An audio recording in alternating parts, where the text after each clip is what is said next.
Je ne comprends pas pourquoi on n'utilise pas plus les bijoux dans le spectacle vivant. Il y a pas longtemps, j'ai vu un spectacle de danse à l'Opéra de Paris où les personnes avaient des boucles d'oreilles sur scène qui reflétaient vachement la lumière et ça faisait vraiment partie du costume, de la prestance, du personnage qui était incarné sur scène. Et j'ai trouvé que ça rendait trop bien. Je me suis dit, mais pourquoi on fait pas plus ça? Et c'est vrai que j'ai vu un autre spectacle d'une autre compagnie où les personnes avaient des bijoux, mais ça semblait être plus laissé là que volontaire.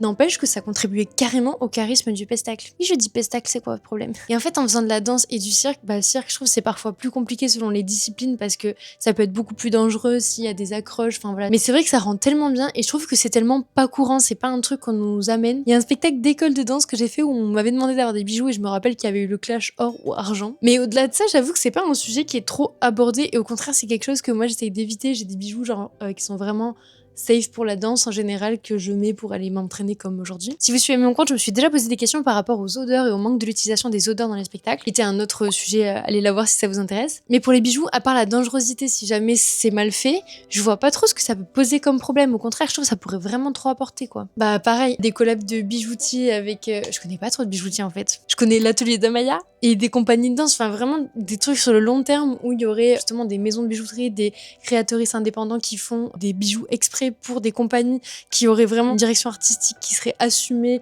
sur le long terme, qui permettrait de rajouter à cette identité. Je trouverais ça trop classe. Je trouve que c'est pas encore assez exploité, mais en fait voilà, j'aime trop parce que j'ai l'impression que dans le spectacle vivant, on a encore tellement de marge d'amélioration sur plein de sujets, hein. Pas que sur les bijoux et les odeurs.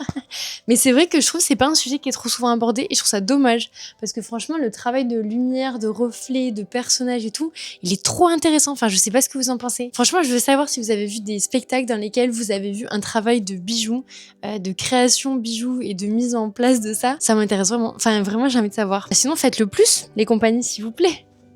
C'est un habit à part entière, hein, les bijoux. En plus, je trouve qu'il y a énormément d'artistes qui aiment vraiment porter des bijoux. Enfin, que dans les espaces de training ou quoi, c'est un vrai atout et un vrai sujet pour les gens, quoi. Quelque chose qu'ils aiment. Bref, voilà. Dites-moi ce que vous en pensez. Est-ce que vous voyez des choses qui bloquent que je ne vois pas actuellement sur cette idée-là? Mais sinon, bah, s'il vous plaît, mettez plus de bijoux dans le spectacle vivant parce que moi, j'adore. Ça me donne envie de découvrir de nouvelles marques de bijoux.